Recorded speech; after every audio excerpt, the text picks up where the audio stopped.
Hey everyone, welcome to Roam Sessions. Jason Griffing here. Happy as always to have you with us. Really excited for today's session. I've got Andy here joining us, a man who needs no introduction in the Roam community.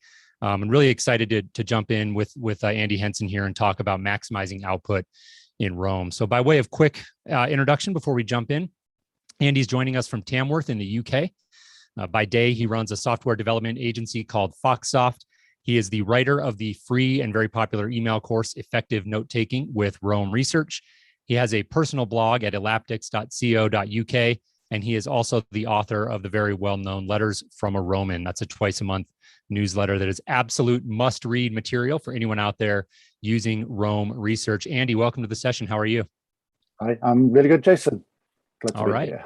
Awesome. Yeah. Excited to have you here. So let's jump right in. I wanted to start today's session. Again, we're going to talk about maximizing output. So how to use Roam Research to generate more content for your blog or your newsletter. I know you do a ton of this, and I want to start. I thought we would dive in sort of sequentially. So can you take us to the beginning? Like talk to me a little bit about, let's focus on that newsletter as kind of a stepping off point. And I know you do a lot of curation for that newsletter. You're talking about different news headlines and things that are going on in the Roam community. Can you give us a little bit of a peek into how you curate all of that material? What is sort of your input mechanism for gathering the content for that newsletter? Yeah, sure. So it's probably going to be easiest if I just share my screen. So let me do that first, and then we'll kind of dive into it. So let's ignore Roam to begin with. The tool that I use generally for collection is drafts, and I've kind of created a few little simple shortcuts for me because I like the fact that workflow should be lightweight, and if you have to remember too much or there's too much to remember or do, then you kind of don't do it. So I like these things to be fairly lightweight. So obviously a lot of the things in the newsletter are kind of Twitter links, or maybe there'll be stuff on Reddit or Slack channels, things like that. So I just use drafts as the really fast way to capture those things because it's just more integrated with all the apps in various ways. So if I see a tweet or anything, I'll literally just capture it. And then what will happen, my typical kind of workflow is that throughout the day, I'll collect things. Sometimes I might just collect it straight into Roam if I happen to be in Roam and I'm just kind of flitting around, but generally speaking, they start in drafts. And if you can see my daily note page here, Yep. This resonance calendar section is where I kind of collect stuff. So like even today, I've kind of collected a few things already. I've kind of prepared these as a few things that I've seen today, but I've deliberately not done the processing on it so I can kind of demonstrate it. So with drafts, these things just go into your inbox. So all I do is kind of capture the tweet itself. It's really low friction. And then I just have a few little shortcuts here that I've written for drafts. So if there are things that I know are going to be for the newsletter, that's what this LFR is for.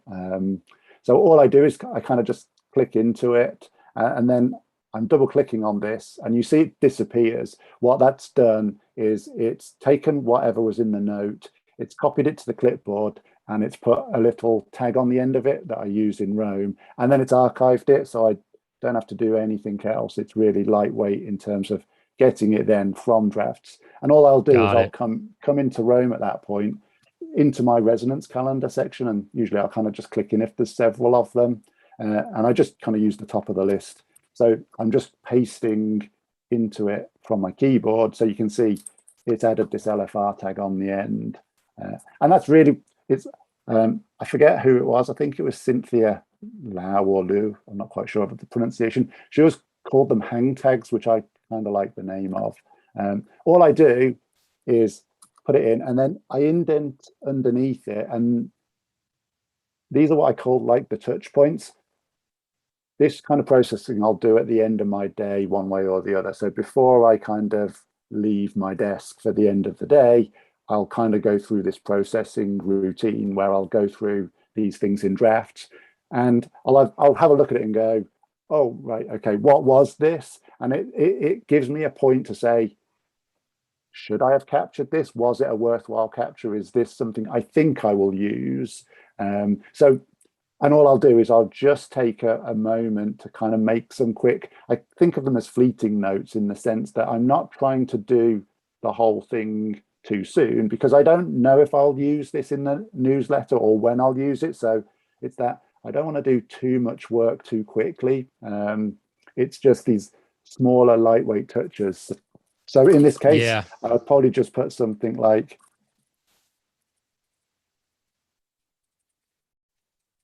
and I might add a little bit more to it or something, but all I'm going to do is put in a sentence or two that just kind of reminds me why I captured it and what might roughly kind of go into the newsletter. And then I'll kind of come back and I'll do another one and hit that one. So quick question on this. The Drafts app I've heard a lot about. I installed it on my phone once and I didn't spend a lot of time on it. I couldn't quite get my head around it. Talk to me a little bit about just high level conceptually. I get the sense that Drafts is really, it's kind of about, it's a place to start things. And then you sort of have like almost, I guess I would call them export workflows where you can move things out of Drafts into other places. Talk to us a little bit, for those of us on the call, including myself, who aren't super familiar with the concept of Drafts. Can you give me a little bit on that? Yeah, so I mean, to be fair, I don't use it lots beyond this kind of general capture phase, but from what I've seen, it's really full featured and it's really flexible in terms of the kinds of things that you can do with it. So you can have lots of different groups. So there's different processing tools and options and groupings of things. So you can kind of write full Markdown in here and treat it as a note-taking app. So you can do quite a lot of things with it. And then this is the pro version. So you get multiple workspaces, which is a way of kind of saying, just show me all of the various notes with these tags or this kind of searching and that kind of stuff. So it's pretty full featured from that point of view.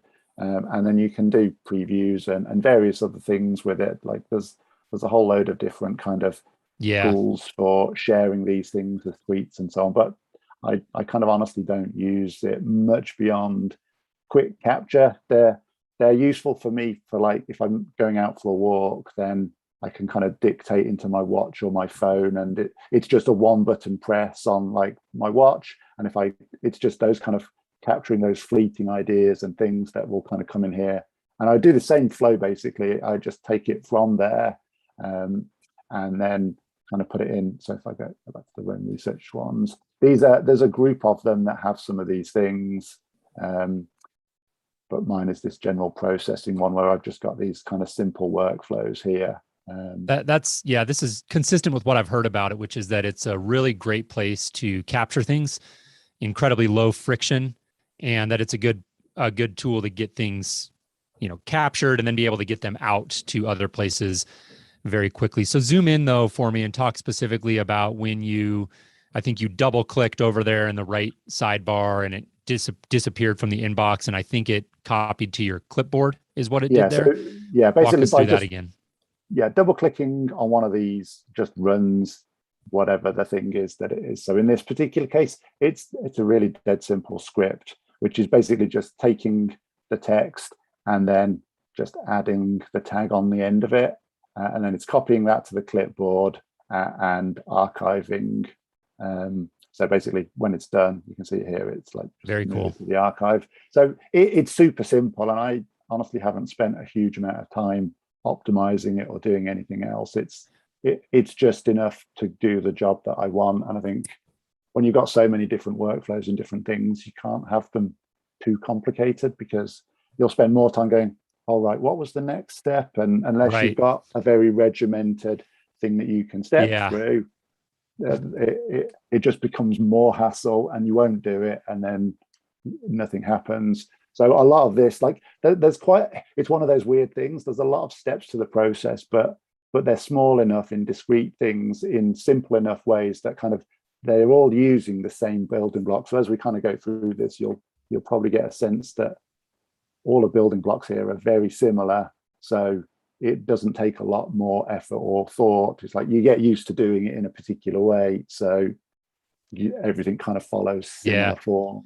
Well, and I think that's a theme that we'll come back to frequently. And I know I come back to all the time when I'm talking about Roam with anyone, is this idea of, I call it, it's sort of just in time workflows, meaning you've got this, in this context, you've got this tool, drafts, that can do probably a million different things, but you're not spending your time going in and trying to figure out every single one of those. You're letting the actual needs of your workflow, what you're trying to get done, dictate where you're putting your efforts. So again, in this example, like you've found a workflow that does exactly what you need it to, and it might only use 2% of drafts capabilities, but who cares? Because it does exactly what you need it to do, and you'll only dive in and continue to learn more as your needs dictate. And I think that's a mental model that applies very nicely, not just to drafts, but across the whole personal knowledge management, productivity spectrum. Yeah, absolutely. I mean, that's a really good point, because I didn't start out with this. I just started with drafts, and I just want somewhere easier and better than Roam's quick capture, because it's not a quick capture in the end. It needs like a parentheses, not so quick capture. Fairly rapid, but so well, let's keep moving. Yeah. So so ultimately, you were over. Go ahead. I only just kind of wanted to sort of press the point that I did not start out with these. I started out in the bare minimum. And once I found the friction point, there's like, actually, I'm doing this same thing every time, because these workflows evolve.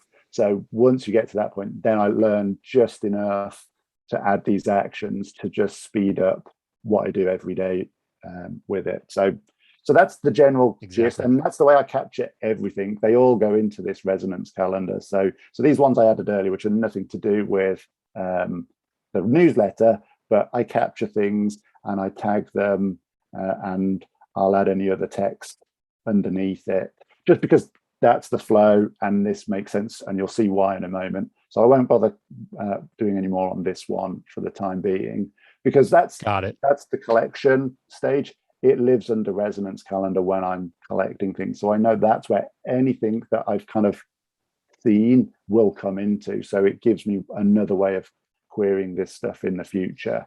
Yeah. And I also want to mention real quick, and by the way, Andy, can you try zooming in maybe one more level for us? The text is a little bit small. I want to make sure people can see it. And then I also want to underscore a point you made, and Jessica mentioned this in the live chat. By the way, if you're in the live chat, drop your questions, comments in there throughout. We would definitely love to hear from you. It's a lot of fun when the chat is engaged. Jessica mentioned this in the chat as well. This idea of not rushing to do too much too quickly, and you've got these little bullet points down below the entries that just give you like a little bit of a hook. So capturing those, I love this idea of when that idea is fresh, after you've just captured it, when it's still in your mind of like, what was it about this idea that resonated with me? Just making a very quick note so that if you come back and look at it a day, a week, a month later, it'll be easier to remember. I have a similar tool or concept, I guess, in my graph I use called breadcrumbs. And I just call them breadcrumbs, and I use them a lot in book notes, where as I'm processing book notes, as I'm reading, I'll drop in these little breadcrumbs just to remind me, oh, this highlight was interesting to me for this reason. And it's a way of just quickly capturing those ideas and not doing too much work too quickly, and kind of letting those things sit and simmer before I really dive in and start cranking on them. Yeah, absolutely. So cool. So take us to the next step here. You've got this resonance calendar. You said you put that on your daily notes. So those are all aggregating under that one heading. Yeah, what is sort of the next step in that once this is all collected? So generally at some point then I'm going to plan to write the newsletter. So what I would do, and I'll kind of just demonstrate it here. It's a bit of an aside, but I kind of capture writing sessions just as another way of building this habit. So I just have a section for doing these things, which is just a little way that I collect and track stuff. So it's a little bit of a digression, but just so you kind of know, this is the flow that I have. It's a bit of a mental habit. So I will always start a writing session if I'm going to do this it kind of helps get me in the mode for it. And then I usually will kind of just, because all of this is my interstitial journaling, I will make some kind of reference to it. So so the next edition is actually out on Tuesday. So this is the one that I would be, it's usually around this kind of time where I will actually start to kind of create it. So I just have these habits of tagging these things. I happen to know already that it's 26 is the next one. So I'm just putting these tags in here just so I can kind of show you. So I'm shift clicking these into the sidebar just so you can kind of see this, hopefully clearly enough side by side. Let's close that down. So this is my LFR page, and I do have like a Kanban board view here, which are, they're all the previous ones.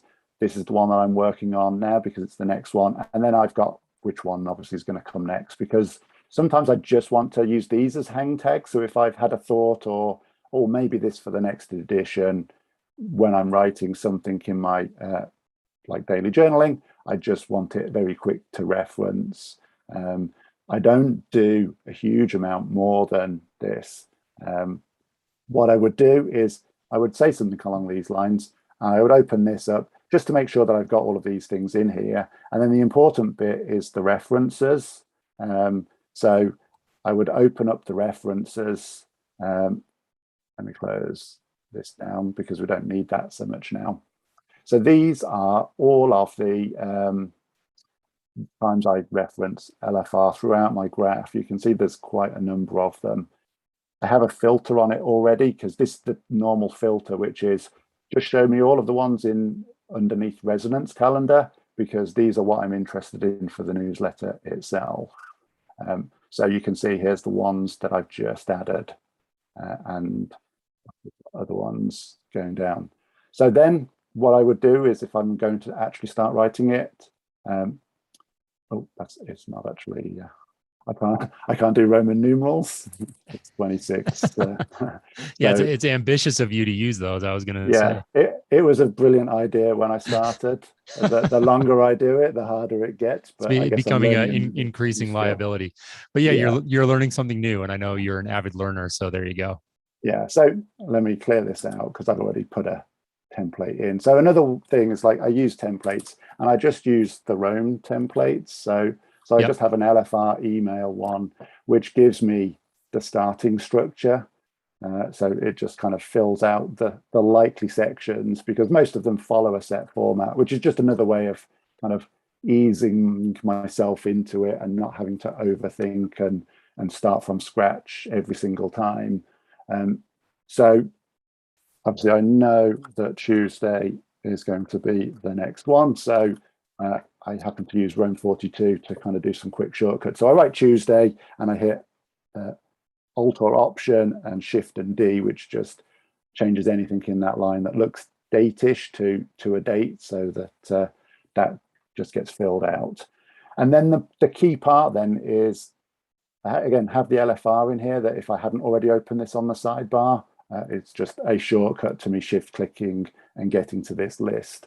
Because what I do then is the actual creation side of it is I just run through this and start looking for interesting things, or looking for, maybe there seems to be something interesting that's been happening on Twitter recently. So there's several related things. So those are the things I think they're probably what I want in the next issue. So this is that just in time basis of, I kind of leave this as long as possible in some ways, because I want to capture things as late as possible in terms of when the next issue is going to go out, so that it's not so written that if something interesting happened even on Monday or early Tuesday even, I want to get that in, because otherwise it's several weeks before the next one, and maybe it's a bit more time sensitive. So this is why I don't want to write too much too soon, because I don't know when I'll include it in. I just need enough to kind of look at the thing and decide if it's worth it. And then it's a simple matter of going down, and I hold Alt down or Option and just drag these in. And so I will kind of go through and go, yeah, that looks interesting, and that looks interesting. And I just kind of go through what I've already collected and just drag them across so that I now have them as block references here on the page. Once I've kind of dragged enough of those things in, of potential things, then I'll go through the interesting part of the workflow here. So usually what I will do is I'll find probably 8 to 10, and maybe they'll still not all make it in. It's that trying to find an order and a narrative, and this is where Roam and its block-based things kind of really come into its own, because it's really easy to just reorder and go, okay, this, then that, and then that. Because sometimes you'll have seen that I'll group a few things under one title. So like say this one, I might say this is block references for beginners. And that'll be a title. So I do that, and then I indent it. And then you nest those. Yeah. Well, I want to pause here and just ask a couple of questions if I can. So this is a bit of an aside, but since it's up on the screen right now, it's a perfect time to ask. The sort of pink magenta highlighting there of the reference path on the left. Yeah. Nash asked in the chat, and I just can't remember the name. I know that's a plugin, I believe, block reference or reference path highlighting or something. Do you remember what that's called? It's something like bullet path. I think it's Aslan Elza who created a little snippet for it. I can pull it up and we can share these afterwards or something. Yeah, we'll get it in the. I'll make sure it's in the description, Nash, after this session is done.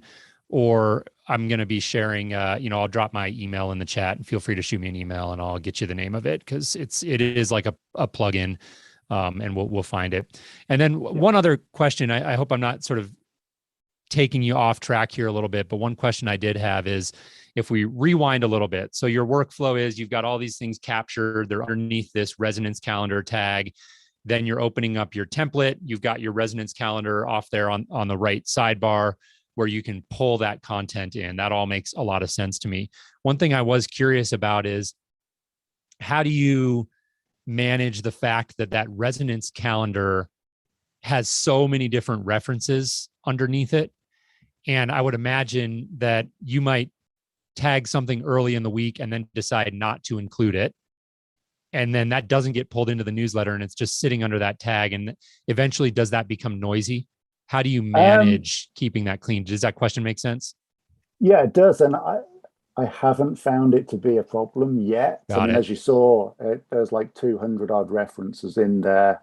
And I mean, a lot of things are filtered out. So you can see there was a load filtered out. You'll kind of see in the workflow in a minute. And generally speaking, because it's a constant cycle, like I'm using many of them. So you'll see, I'll know how far to go. And obviously I have a schedule for LFR in particular. So generally speaking, I'll know when the last one was. So I'm only going to scroll so far down. Right. That's what I was going to say. You've got the dates. If it was really, this is one of those, the problem hasn't occurred because so much still happens in the Roam community. So if I was like light on a given issue, then I'd scroll back through more to look for more things. If like say I'd only captured 2 or 3 things in the space of 3 or 4 weeks, I would then maybe look for some older stuff that I haven't included before. But it's fairly rare at this point. Yeah. But I would just use more of the filters to start removing more stuff. And you'll kind of see in a minute, because the next steps that I go through help indicate what's going on. Because at the moment, these are block references, and the original blocks are still effectively, they live in the resonance calendar on that daily note page when I captured them in. So this is the kind of more interesting trick that's worth doing or thinking about. So what I do, and you saw obviously I took that brief note underneath when I first captured it from maybe a few weeks ago. And what I do, because it's a block reference, you can click on it, you get the block reference menu, and you've got lots of different options here. And what I will do is I do a replace with original, and I bring nested items along. So I'm going to choose this option. Now, what that has done, it swapped what was the parent block, which was the original tweet that I took in, and it swapped those over. So now in the resonance calendar on today, so if I just open my daily note page in the sidebar, just so that you can kind of see how this looks.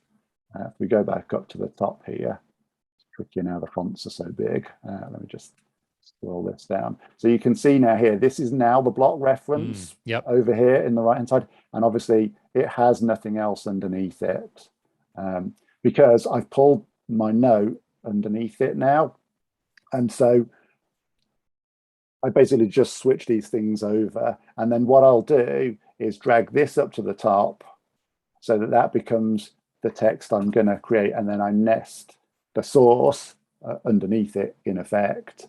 And then this just kind of reminds me what it is. And then this is the work. Now I'll edit this to be the text that I want it to be in the newsletter. And that's generally the process that I go through. All I'll then finally do, because I've now included this, I would then go in and I would find the only downside with them being spaces. So this is 26.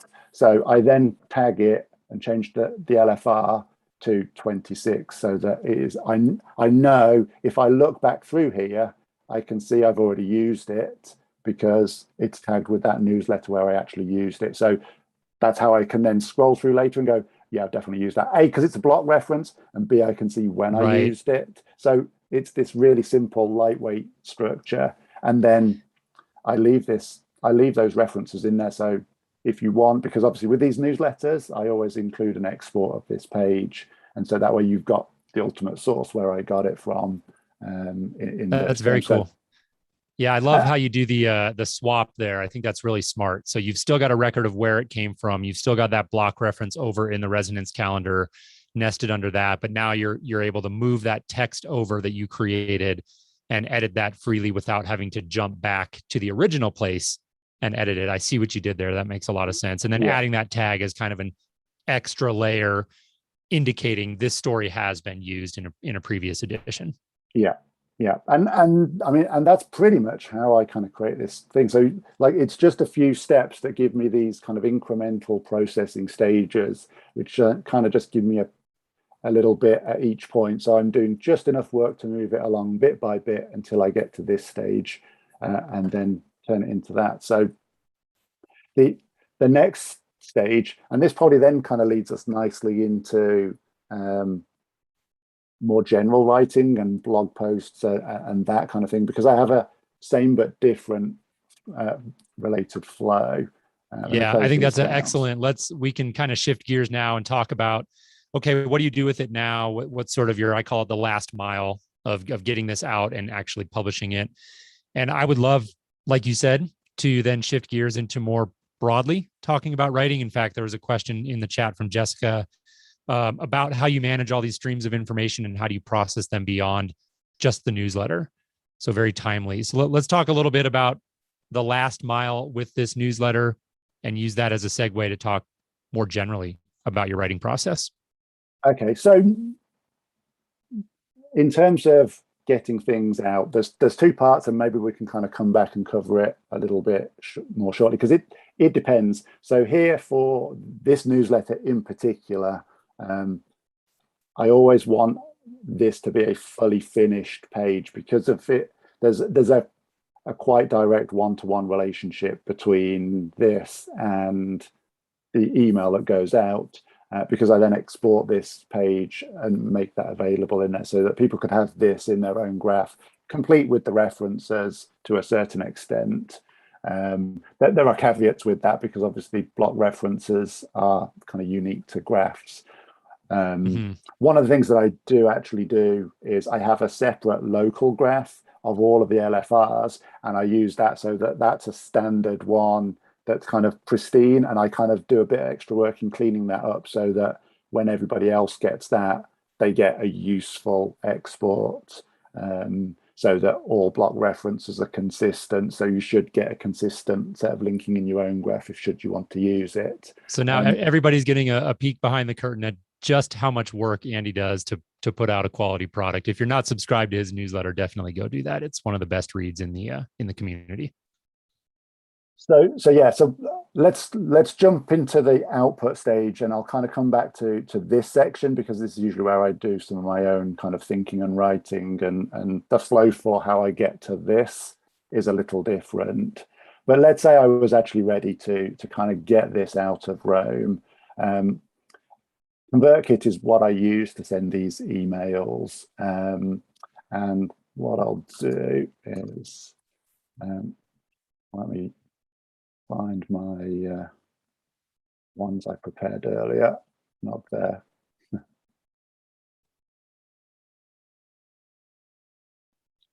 Bring this stuff over here. So here's a previous ConvertKit. Let me move some of these out of the way.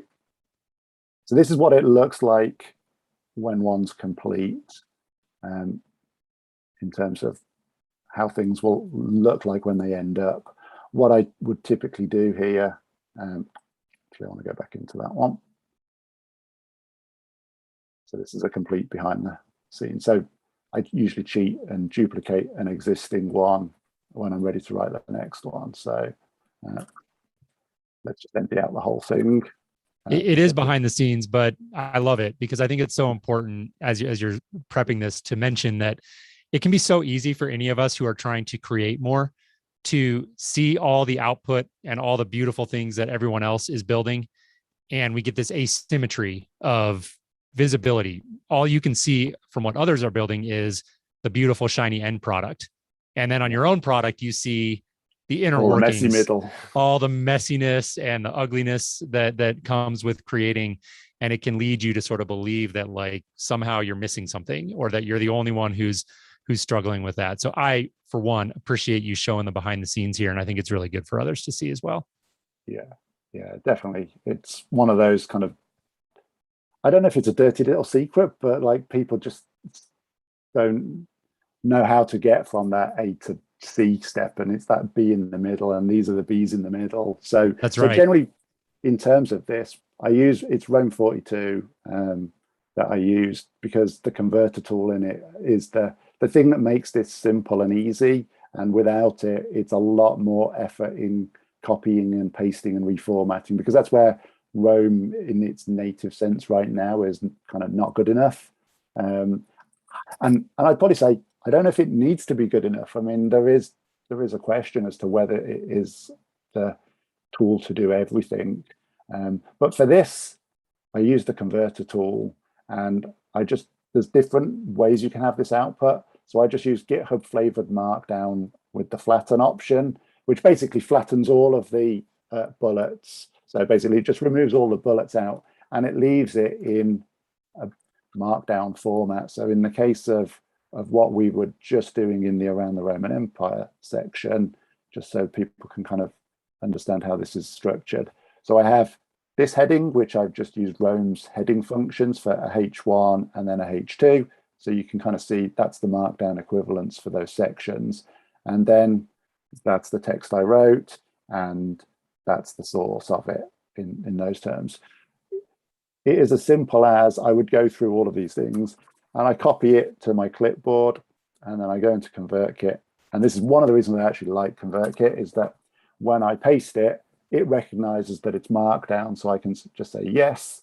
And the styling that I've got in the emails in the actual template here just makes it look reasonable. I've not really spent that much time making it look super pretty, but it does most of that necessary formatting.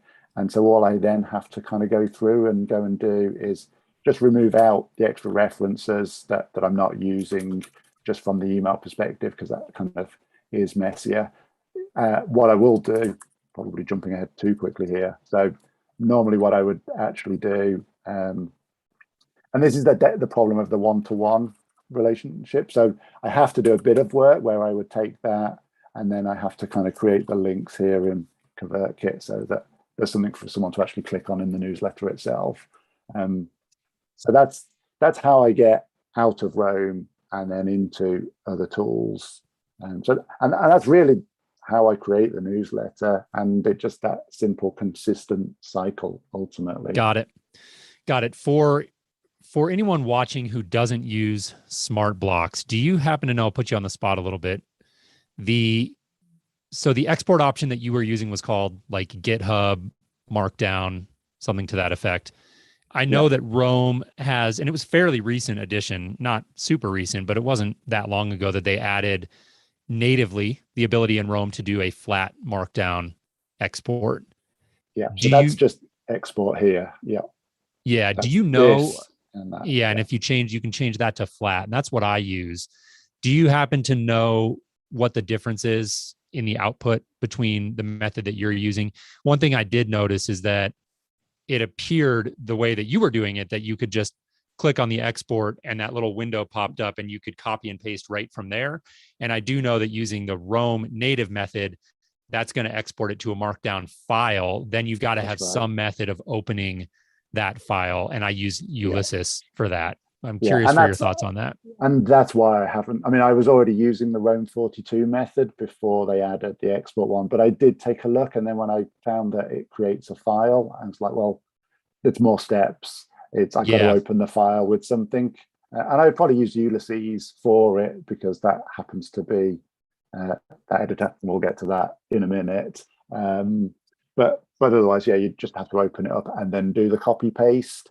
There are, at least with ConvertKit, there isn't another option. But I've also found, because obviously I've been doing the newsletter as well now for the Roam Book Club, and for that I'm using their Active Campaign email system. That's way worse than ConvertKit in ease of formatting because it's much more WYSIWYG. So it actually, because I pretty much do the same kind of thing. There's templates and I write it and then I'll use the converter tool. And what I've ended up finding is that it's easiest for me to take each kind of section out of it and copy and paste it and then reformat it and so on in that tool. Just having this simple plain text in this separate window without having to jump anywhere else. Just it's that ease of friction is the that makes a lot of sense. Yeah, and I think anywhere that you can squeeze any ounce of friction out of your process is a huge gain. I think we tend to underestimate that as human beings generally, and I'm a big believer in squeezing every little bit of friction out of your workflow that you possibly can. So that makes a lot of sense. I also think it's worth just reiterating, as I said earlier, it's you want to squeeze the friction out, but only when you know it's enough friction. It's that how often are you doing it, because it's also really easy. We're talking here about getting things out, and Roam is very frictionless in writing. It's one of the reasons that I'm now able to actually get all of these newsletters written as just this sort of side thing in my kind of spare time. It's not a thing I do for a living in any sense. So there's the ease and friction there, but there's the don't get dragged into rabbit holes that you don't need to get into, trying to make this super perfect, wonderful flow when you've only done it once. I went, oh, that's a bit annoying. I'll go and dive in and spend 5 hours trying to make a super frictionless workflow because you don't really know that that's the friction point yet. You've got to do it the hard way, maybe a few times, and kind of build that muscle of consistency of like stuff for newsletters in particular. It's that constant shipping is a muscle to build. So I think that's also an important part of this whole getting things out. There's never just the one thing. Go back to that just-in-time idea. That's an excellent point. Like, don't spend all of your time trying to optimize every little tiny bit of your process. Because all you'll do is spend it, because that's the fun, interesting thing, or at least it is for me. And if I only did that, then I'd never actually. You never put anything out. Yeah. And I think Roam attracts a lot of people like us that enjoy tinkering. So you've got to keep that tendency in check a little bit. Yeah. Cool. Well, what do you think? Are we in a good spot here to shift gears? I feel like we kind of saw the overall output. So again, you're exporting to that Markdown, you're moving that over into ConvertKit. I'm a ConvertKit user as well. It handles Markdown really well. So if anyone out there is looking for an email system to use in conjunction with Roam, give ConvertKit a look. Again, if nothing else, for that Markdown capability. What else on the newsletter, or do you think we're in a good spot here to shift to your more general, that thinking out loud section? I know of your newsletter is one I enjoy, where you sort of riff on your broader thoughts, and might be a nice segue into talking a little bit more broadly about your writing process. Yeah, because really that is just part of that broader writing process. So this process that I'm using for that is the same that I use for kind of the general thinking and then turning those sorts of things into blog posts and things like that. So um, let's go back to my daily note page. We'll maybe use the thinking out loud as the start point, and then I've got a couple of other things I can just sort of maybe briefly show, because they're very similar, and I'm careful to think that obviously part of this is like, in my mind this is simple, but at the same time it is using some of the features of Roam to achieve it. So there is a caveat, and I know your system for writing is different to mine, so this is just my system that works for me, and it works the way my brain works. It isn't the way, or it's just our way. It's the, if it looks interesting, maybe might find it useful, then use it. But in the end, all of these things you have to kind of just tweak to your own benefit, really. Yeah. So I've talked to a lot of Roam users at this point, and I've never seen two writing workflows that look the same. But there are similar patterns, and I think it's super helpful when people share theirs. I know I learn as much selfishly. I love doing these sessions because I learn as much as everyone else in the audience usually. And I think that seeing other people's workflows is really a great jumping off point. I do think that ultimately for Roam to work as a tool for you, you've got to make things your own.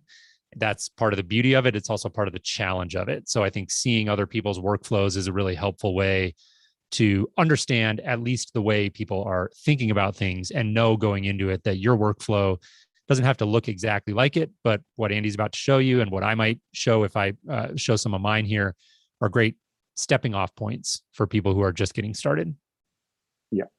So for me, I have really been embracing the block-based nature of Roam. I think that's where things are interesting in terms of breaking away from these more page-based conventions. Now, there are aspects where I will use a page for things, but not for writing all of the time. Sometimes I will, and I think that's part of there is no one way. I think sometimes there is a bit of, it's easier for me to do that, or I'm just sort of slipping into older habits. But what I've really been trying to embrace is this ongoing thinking cycle, and daily notes gives you that kind of triangulation point. And so I'm leaning into that in the way I kind of go about doing my writing. So as you saw kind of in the newsletter template, I have like a status for in progress. And obviously in a normal kind of writing process, you've kind of got outlining and drafts, and then various maybe draft stages, and then editing, and then publishing. I kind of started out that way, and then I wouldn't use it half the time. It was there as a bit of a status thing, but I just found that I didn't actually use it, and writing on a single page just meant that I would merge like the writing and the editing phases. Things were taking me longer because I wasn't starting from a blank page. I was seeing what I'd written previously and then tinkering with it and just like playing with it far longer instead of being more productive in getting to an end thing. So some of that is definitely kind of thinking and really making sure that I understood what I thought I understood when I started. But weirdly, starting from a blank slate sometimes is kind of easier. So what I've actually now done is created like this draft workflow, and I got the idea from, I mean, it's a combination of something that I saw RJ Nesta did, and I then tweaked it with some ideas from the book called Draft Number 4 by John McPhee, where he always talked about with his workflow is that there's always 4 drafts before you get anything good. So a system I'm kind of keeping to, or trying to keep to, is to try and do 4 drafts before I kind of take it anywhere else to do anything else. And so that has become my kind of staging style. So if I were to start something, and I'll just kind of use something that I've been working on just as an easy point, but the same ideas apply. So for example, if it was the LFR one and thinking out loud, it's these combinations of tags that I would use. And if I was really sure what I was going to write for the next edition in particular, then I might reference that. But often I've got several of these things in progress at any one time, and I don't know what might be finished enough to go into a set edition. So I'll tag it with some number of things like this. And then what I would do is underneath that, if it's the first one, then it's draft number 1. And I like to have a word count. That's the structure I use. It's this block-based structure. And just by tagging it in this way means this stuff is queryable. So from a consistency point of view, it's a simple structure leaning on this block-based ideas. And here is where I would write, and I can just write whatever I want. For the first one, I would just be writing things. I would probably pull ideas from my Roam graph, and I'll show you that in a bit more of a finished state, just because it's probably easy for people to kind of understand a little bit more. But the purpose of all of this, and what I do is, so I've got a shortcut here to pull out this query. So this is something, again, this is that I only did this once I got far enough along that actually it was kind of annoying to type these things out, but because I wanted to know that this was a workable system. So this is just shortcutting me writing Roam's queries. So if I was going to start to look for writing something to continue the LFR ones, I'll just pull these in. So let's use thinking out loud. And you'll also notice I kind of keep the queries commented for speed and performance until I need it. Another little shortcut I've created in Keyboard Maestro, and this is very recent, I'll hasten to add. F6 I can use is to toggle adding, oops, hit the wrong key then. Is to, if I'm clicked on the block, if I press F6 on my keyboard, it's basically just doing a quick sort of shortcut of adding the backticks around them to kind of turn it into this kind of comment style, so that I can switch them off as soon as I'm not interested in having the query showing, because it just slows the performance down. But what I would do is I would, so that's a method of just keeping the query there for easy use later, but not having it actually show the results unless you want it, and you can sort of quickly toggle that back and forth. Yeah, because basically the flow would be is like, let's say I've already started some drafts for things, and obviously you can kind of see here that I've been working on some stuff here. So here's draft 1, here's draft 2, here's the one that we're working on right now. So what I would do, let's say I want to do the third draft of what I've got of these couple here. So let's maybe change this to draft 3. What I then do is I go through these and shift click these drafts into the sidebar. And so this is because I was preparing for this and I was writing some things. I thought actually this probably will pair well for the next newsletter. So I started writing some of these just as a way of kind of preparing for this.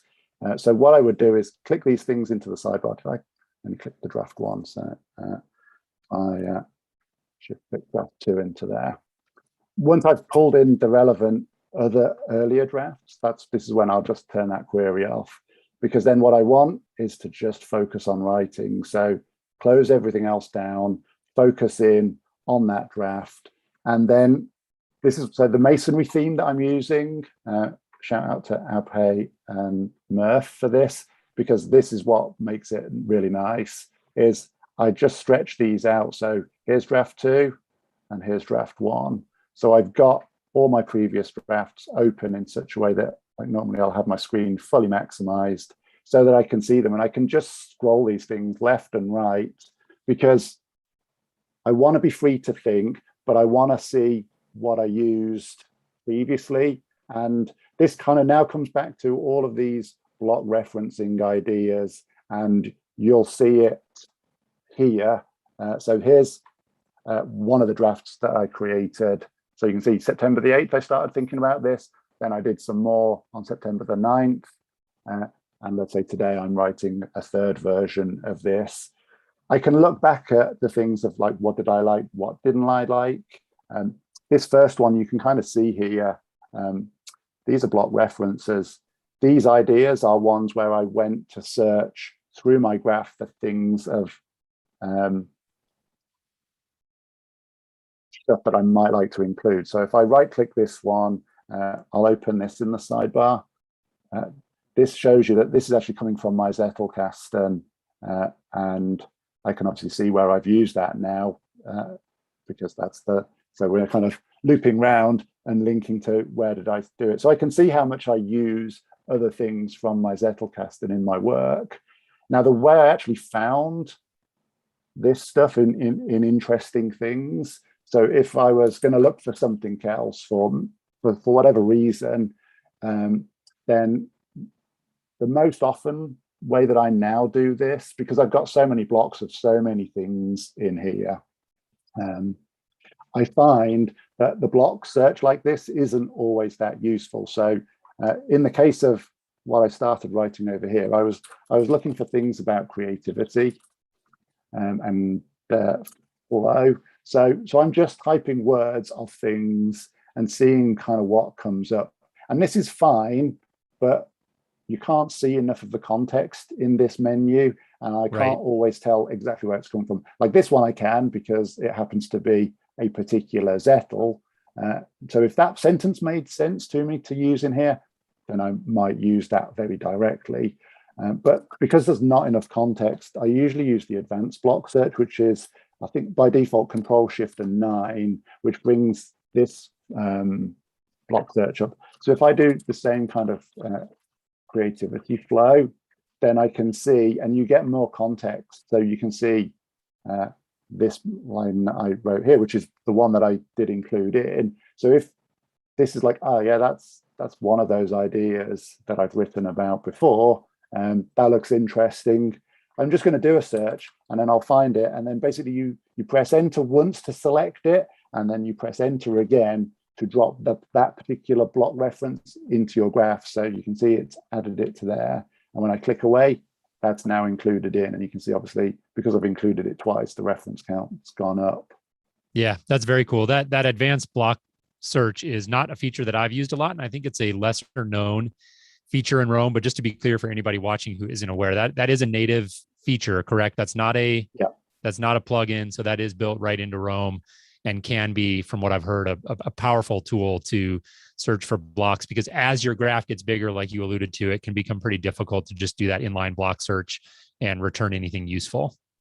Yeah, very definitely. And that's kind of the other nice thing with that block search. If I bring it up again, it's kind of a two-way thing. So at this point, because I've just brought it up and done nothing else, this has the whole graph in scope. So for example, now, because I know that creativity flow is related to this Zettel here, you can kind of select that. But if you know what page something is on, then if you do a search for that page block, that can kind of then constrain your search to only the blocks on that page. So if you kind of roughly know where it is already, then you can use this as a faster way of finding it rather than trying to remember the exact text on a given page. For example, I'm going to do this backwards, but this just-in-time PM2 might be a page. Let's see. It's one of the things of like you can't quite tell. But if I choose that is now, I've scoped it. So these blocks are what are on that page. So I'm only searching within this far smaller set of results. So you can treat it also as a two-stage thing of, I know the page, but I don't know the block, or you can kind of just do this much wider ranging one and then kind of zoom in that form. So it's worth kind of just knowing that, I think. Right. So this is then bringing ideas in that I've already written. It's again this idea of incremental things, and it's one of the reasons I really like the Zettelkasten approach, because there's often a lot of stuff I've already written that I can now start to reuse. So I'd still say it is still early for me, but the benefits of having done that work to write the zetels or the permanent notes in the first place, this is now where I get to reap the benefits, because they give me jumping off points and things like this, where I'm like, this is pretty close to what I want to use. What I would do is I don't just leave it as the block reference. I would change it. So same thing as before, where I'm kind of switching things. In this particular case, I don't want to switch things around, but my go-to is text and alias. So by choosing that now gives me raw text, but then it kind of puts this extra reference to show where I got it from. And this, to me, is part of the point of this block-based system, is that I can really be specific about these breadcrumbs of how I can see what I've used and how I've changed it. Because in this case now, you can see I've used it twice. I can change this to be whatever I want. So I'm like, well, I don't care about this bit or this bit, and I want to write some other stuff in there instead, because I have that original reference, which we can see over here as well in the first draft.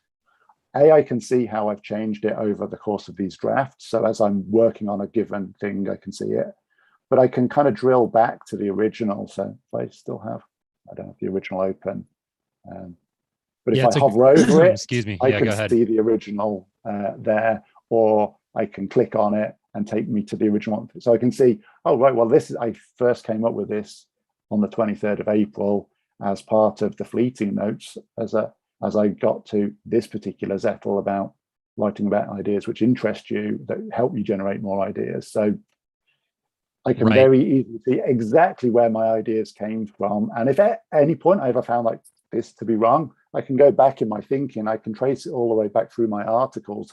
If someone then brought me up on a point in my article, I can use this as an easy way of tracking all the way back my thinking and going, well, that's where I got it from. That's where I went wrong. Now I can change my thinking and go in a new direction.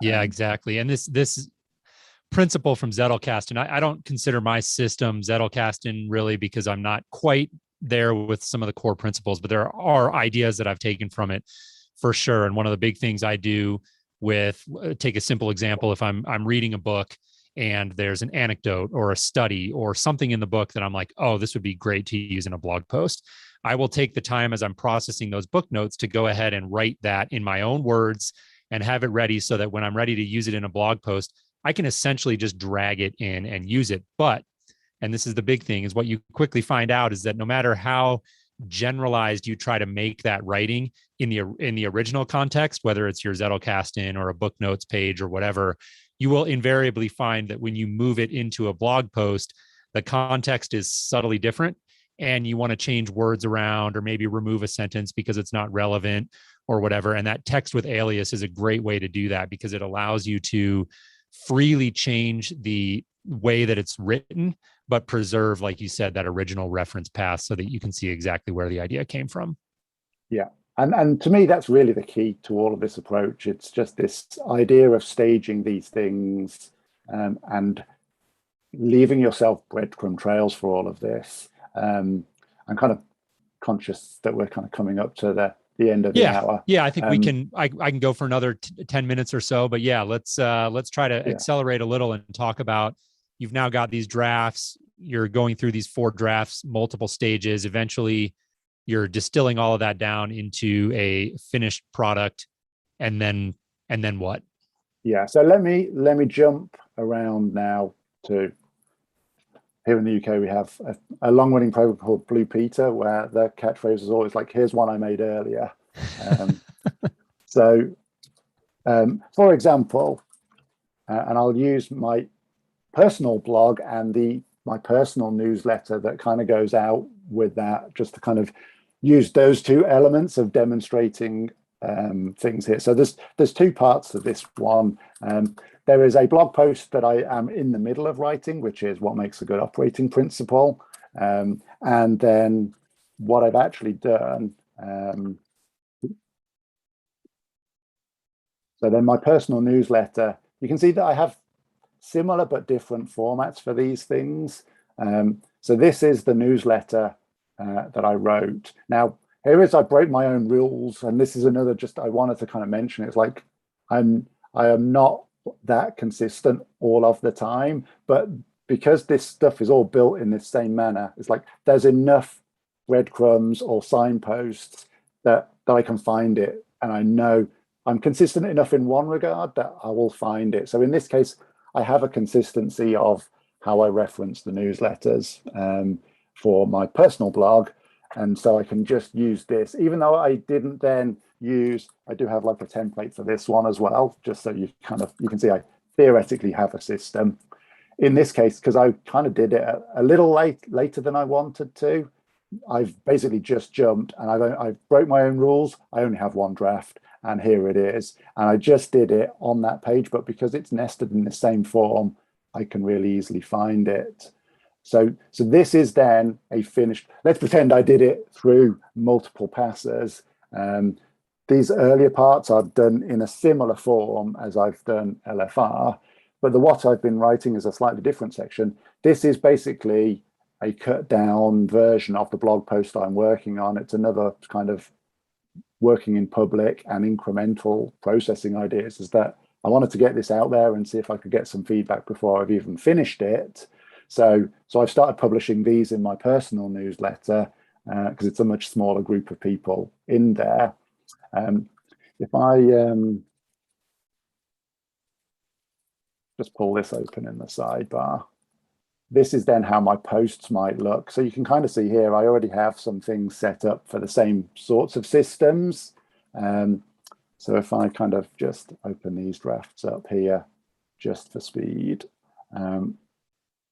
you can see here, here's a draft of it that I had written prior to writing the newsletter.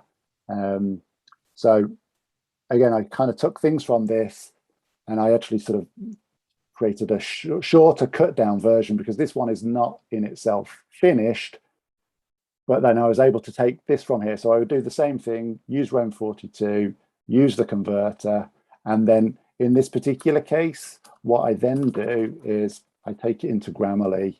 So let me pull up Grammarly. I think yeah, put it down here already. So there's two kind of key things that I wanted to kind of point out here. In this case, I'm going from here into Grammarly, and from Grammarly, I then go into ConvertKit, which is one of those reformatting exercises, because Grammarly doesn't deal with Markdown. So I do have to kind of do a bit of back and forth. But this kind of then shows where I end in Roam for normal writing things, where there isn't always a direct correlation. I'm using the newsletter here just because it's sort of a recent up-to-date example, but I would then be taking the same approach with my blog, which is using Markdown in its final form. So the key kind of things I wanted to sort of point out here then is, if I kind of go down to this end section here, this is then to kind of tidy up the grammar and kind of improve the clarity of what I wrote. My Roam stuff here is really about getting the ideas and the key points. It's less about the prose. And this is one of those areas of my thinking that some people may have sort of seen. I've kind of mentioned at various points. This is one of the things that, as I've got used to Roam, I think it's more important to use Roam for what it's good at, which is the organizing and the thinking and the clarifying. And I don't want to get bogged down in the prose, like connecting things in the exact grammar. So I obviously use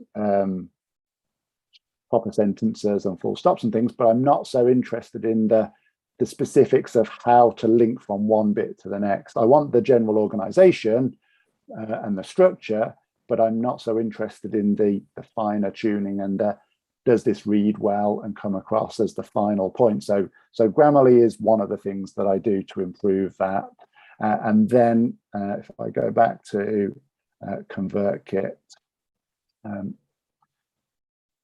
here is that newsletter, and this is easier to then read because I've got the formatting in, but kind of I wanted to just sort of point out the differences here. So you can see in the final analysis of this actionable section, you can kind of see how this has subtly changed from what I have here. Let me just make this a little easier to see side by side.